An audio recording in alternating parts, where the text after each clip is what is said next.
wabarakatuh. Kita bertemu lagi di Nitri Micros Channel. Kali ini kita akan membuat video atau belajar tentang uji makan. Makanan yang kita konsumsi sehari-hari seharusnya tidak hanya mengenyangkan dan tidak hanya lezat di lidah kita, namun makanan tersebut harus mengandung nutrisi atau gizi. Nutrisi atau gizi itu sangat dibutuhkan oleh tubuh kita, yaitu untuk menambah energi dalam beraktivitas, untuk menjaga kesehatan kita, pertumbuhan dan perkembangan, dan untuk memperlancar metabolisme tubuh kita. Nah, nutrisi yang terkandung pada makanan itu banyak jenisnya. Ada karbohidrat, protein, lemak, vitamin, air, dan mineral. Namun, untuk uji makanan kali ini kita hanya membahas 3 komponen, yaitu karbohidrat, protein, dan glukosa. Nah, jadi oleh karena itu kita simak baik-baik apa saja yang diperlukan, yang dibutuhkan, dan langkah apa saja yang kita lakukan agar ketiga komponen tadi itu dapat kita ketahui adakah dalam makanan tersebut atau tidak. Yang pertama kali yang kita lakukan adalah persiapkan alat dan bahan yang akan kita gunakan untuk uji makanan kali ini. Nah, untuk alat-alat yang saya gunakan, kebetulan saya uji makanan di laboratorium, sehingga alat-alat yang saya gunakan adalah alat-alat laboratorium. Nah, jika kamu ingin mengujinya di rumah, kamu bisa menggunakan alat-alat yang ada di rumah kamu. Nah, alat-alat yang saya gunakan itu adalah yang pertama, ini tabung reaksi yang sudah saya berikan kertas ini label makanan yang akan diujikan. Jadi satu tabung reaksi, satu jenis makanan. Kemudian tabung reaksi ini sebagai tempat meletakkan tabung reaksinya agar tidak tidak oleng atau tidak pecah dan sebagainya. Kemudian pipet tetes untuk membantu meneteskan zatnya. Kaki 3 dan beker gelas digunakan untuk memanaskan air panas yang akan dimanfaatkan untuk uji glukosa. Nih, spiritus, spatula untuk mengaduk, penjepit tabung untuk membantu kita memudahkan menjepit tabung reaksi dalam melakukan kegiatan, dan mortal dan alu untuk menghancurkan makanan, ya. Nah, itu untuk alat-alat yang kita gunakan. Sedangkan bahan yang kita gunakan adalah yang pertama, persiapkan dulu zat-zat yang kita butuhkan untuk uji makanan. Ini ada Benedict. Benedict ini digunakan untuk menguji adanya glukosa pada makanan. Yang kedua ada Biuret, digunakan untuk menguji adanya protein pada makanan. Dan yang ketiga ada Lalugol, nih digunakan untuk menguji adanya karbohidrat, tapi di sini khususnya dia dalam bentuk sudah disakarida, yaitu amilum. Jadi fokusnya kita di amilum. Nah, sedangkan bahan makanan yang saya gunakan untuk uji makanan kali ini bisa lihat di sebelah ini.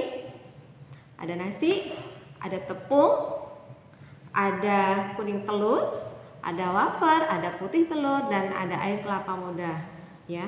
Kamu juga bisa menggunakan bahan-bahan makanan yang lainnya yang ada di rumah kamu, misalnya tahu, tempe, dan yang lainnya.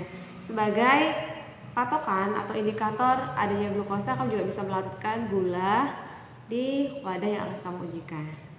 Baiklah, kita akan lanjutkan ke tahapan selanjutnya, yaitu proses pengujian atau langkah-langkah kerjanya.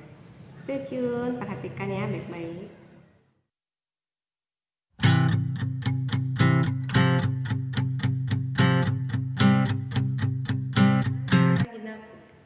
Nah, selanjutnya adalah kita hancurkan dulu bahan makanan yang akan kita gunakan. Nah, misalnya ini sudah saya persingkat, sudah saya hancurkan makanannya.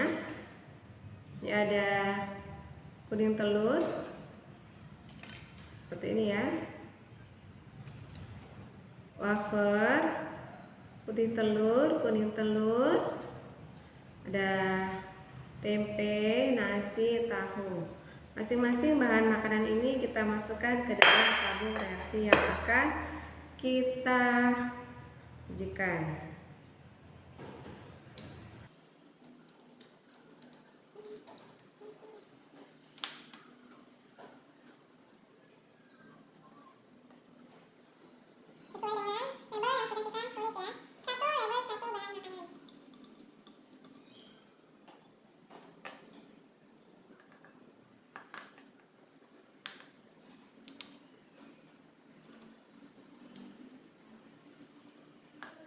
semua dimasukkan ke dalam tabung reaksi. Selanjutnya adalah kita tetesi dengan lugol, karena yang pertama kita lakukan adalah uji makanan karbohidrat atau amilum pada makanan yang kita ujikan hari ini.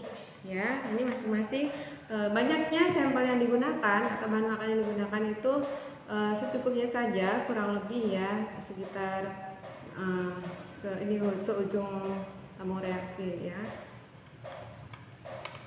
Teteskan sekitar 4 atau 5 tetes. Perhatikan perubahan yang terjadi. Ini nasi.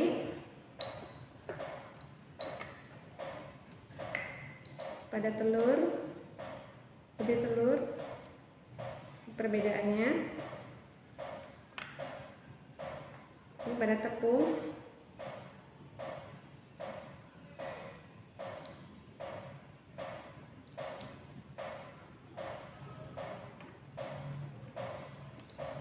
Wafer.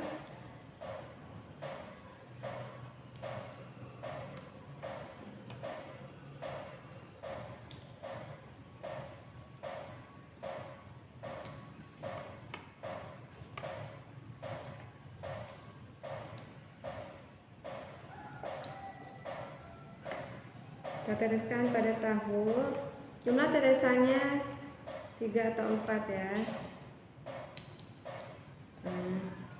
Selanjutnya pada kuning telur.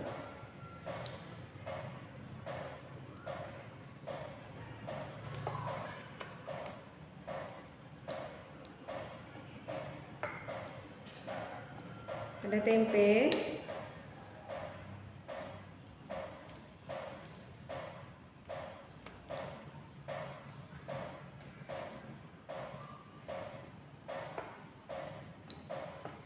Dan yang terakhir saya larutkan gula. Gula merupakan glukosa, monomer dari amilum. Dan juga reaksinya.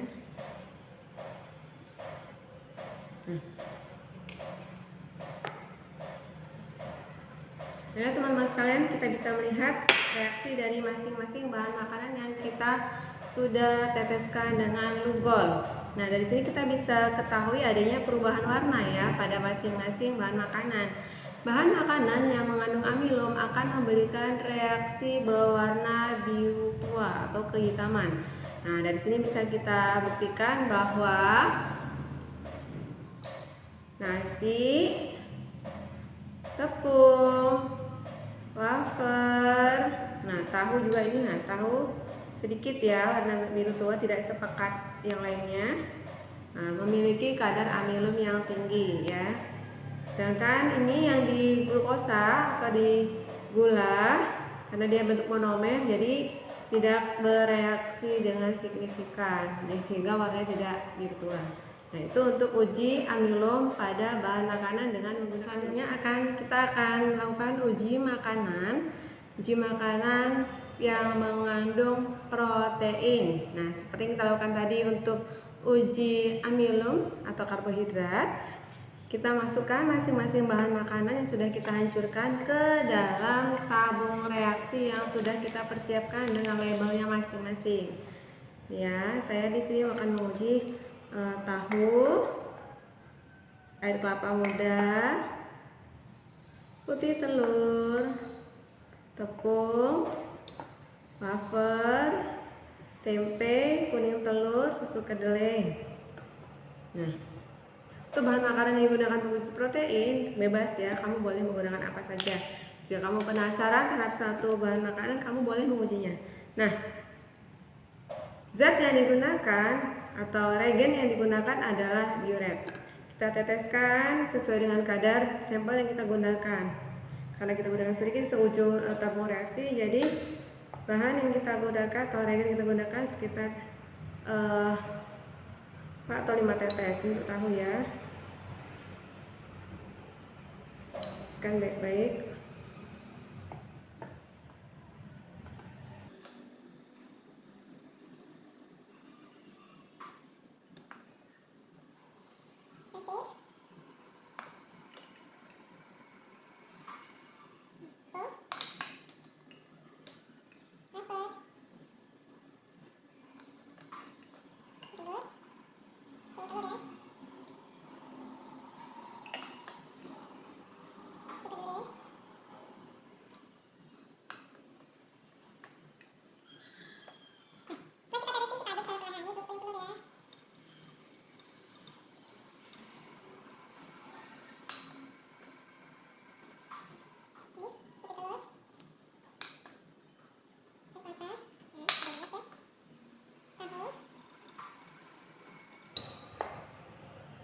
Nah, selanjutnya kita amati perubahan warna yang terjadi.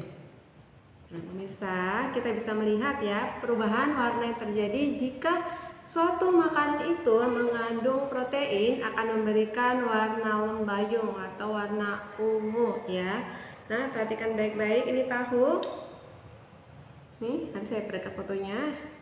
Ada warna ungunya ya atau warna lembayungnya. Sedangkan di air kelapa muda tidak ada. Putih telur, nampak jelas ya untuk putih telur. Ini tepung, tidak ada perubahan. Kalau kita belum aduk tadi tepungnya, coba kita aduk. Apakah tepung ini memiliki protein atau tidak? Oke, terlampau sedikit zatnya, boleh kita tambahkan 1 atau 2 tetes ya.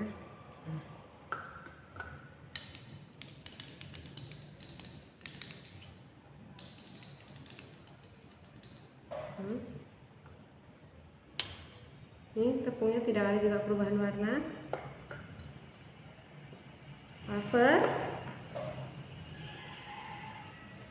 kuning telur, coba kita soroti ya. Di manakah proteinnya paling tinggi, putih telur atau kuning telurnya sudah direbus? Ternyata kuning telur ya pemirsa. Nah, kuning telur memiliki protein yang lebih tinggi daripada kuning telur. Putih telur lebih tinggi daripada kuning telur. Nah, bagaimana dengan susu kedelai? Ada ya warna ungunya susu kedelainya, berarti susu kedelai juga mengandung protein. Oke, itu tadi untuk uji protein pada bahan makanan dengan menggunakan reagen atau larutan bioret. Ya, positifnya yaitu jika suatu makanan mengandung jika suatu makanan mengandung protein, ketika ditetesi dengan bioret akan menghasilkan warna ungu muda ya, atau warna ungu atau lembayung. Selanjutnya kita akan melakukan uji kandungan makanan yang mengandung glukosa ataupun gula. Nah, seperti uji yang lainnya, pertama kali kita persiapkan bahan makanan yang sudah kita haluskan, kemudian masukkan ke dalam tabung reaksi yang sudah kita beri label. 1 bahan makanan, 1 tabung reaksi dan 1 label ya. Nah, di sini saya menggunakan ada air kelapa muda, tepung, susu kedelai, putih telur, wafer, sama dengan uji protein dan uji amilum sebelumnya. Setelah kita persiapkan, kita tambahkan reagen Benedict ini yang berwarna biru ke masing-masing sampel sebanyak sekitar 6-7 tetes, tergantung dari bahan yang kamu gunakan.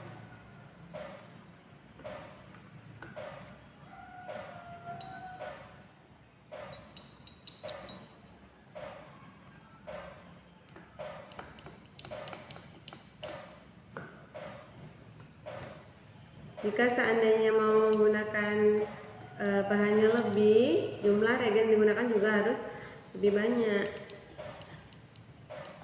Ini bahan yang saya gunakan itu sekitar 3 gram ya, atau seujung tabung reagen. Nah, bahan-bahan tersebut kita masukkan ke dalam air. Ini air panas ya, yang sudah saya didihkan sebelumnya. Sekarang mungkin suhunya sekitar 60-70 derajat Celcius. Kita aduk dulu, baru kita masukkan.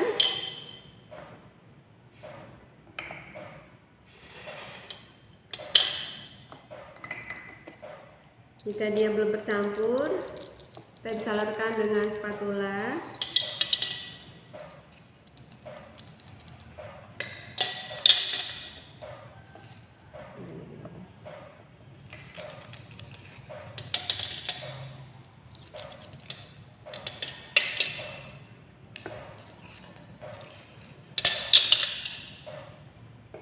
Nah, jika kita sudah selesai memasukkan ke dalam beker gelas, kita tunggu sekitar 5 menit ya, untuk menunggu reaksi yang terjadi antara reagen Benedict dengan bahan makanan. Nah, setelah 5 menit kita melakukan perendaman terhadap bahan makanan yang diuji kadar glukosanya atau kadar gulanya. Kita dapat ini ya, perhatikan hasilnya. Ini nasi Udah ada perubahan sepertinya. Masuk kedelai, ada ya, agak hijau, hijau kekuningan. Nah, ini tempe, tidak ada. Tepung juga tidak ada, tetap warna biru. Tahu, tidak ada.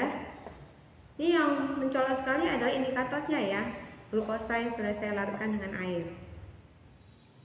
Nah, ini air kelapa muda ada ternyata. Ternyata air kelapa muda itu mengandung glukosa. Ini wafer. Nah, ini putih telur, tidak ada juga. Nah, demikian untuk uji makanan yang mengandung glukosa atau gula. Nah, saya ingatkan kembali, bahan makanan yang mengandung glukosa atau gula ketika diteteskan dengan Benedict dan setelah direndam dengan air panas sekitar 50-60 derajat Celcius akan mengalami perubahan warna. Jika kadar glukosanya tinggi akan berubah warna menjadi merah bata, jika sedang atau sedikit akan berubah warna dari biru kehijauan atau biru kekuningan. Ya. Demikian untuk uji makanan kita kali ini. Insya Allah kita akan ketemu kembali dengan uji makanan yang lainnya. Semoga bermanfaat dan kamu juga boleh mengujinya di rumah dengan menggunakan reagen-reagen yang sudah kita persiapkan seperti tadi Biuret, Benedict ataupun Lugol.